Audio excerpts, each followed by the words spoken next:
मान्यवर ବାଚସ୍ପତି विधायक श्री ମହୋଦୟ शारदा प्रसन्न जेना ବାଚସ୍ପତି ମହୋଦୟ ମୁଁ ଆପଣଙ୍କ ମାଧ୍ୟମରେ ମାନ୍ୟବର ଜଳ ସମ୍ପଦ ମନ୍ତ୍ରୀଙ୍କ ତରଫରୁ ଉତ୍ତର ରଖୁଥିବା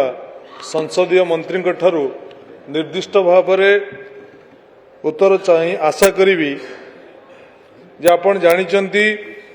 ଯେ ଉପକୂଳବର୍ତ୍ତୀ ଅଞ୍ଚଳର ସବୁଠାରୁ ବଡ଼ ସମସ୍ୟା ହେଉଛି ଜଳ ନିଷ୍କାସନ ସମସ୍ୟା ଏବଂ ଜଳ ନିଷ୍କାସନ ସମସ୍ୟା ପାଇଁ ପୂର୍ବରୁ ଅନେକ ଗୁଡ଼ିଏ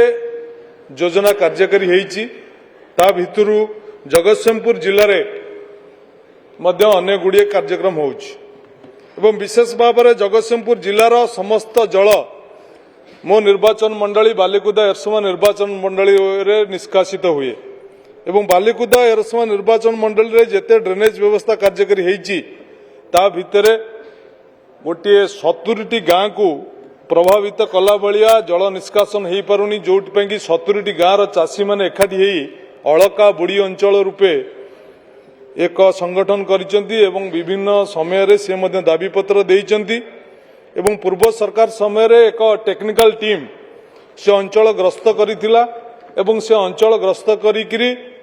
ସେ ତାର କାର୍ଯ୍ୟସୂଚୀ ସ୍ଥିର କରିଥିଲା ତେଣୁ ମୁଁ ଅନ୍ତତଃ ପକ୍ଷେ ସେ ଯେଉଁ ଅଳକା ବୁଡ଼ି ଅଞ୍ଚଳ ଅନ୍ତର୍ଗତ 70ଟି ଗାଁର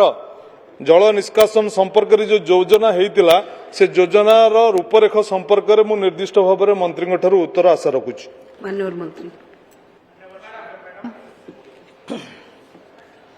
मान्यवर विधायक बालिकुदा एरसमा मु जानी से स्टैंडिंग कमिटी रे मध्य मेंबर अच्छा वाटर रिसोर्स डिपार्टमेंट एवं एक कथा मध्य स्टैंडिंग कमिटी रे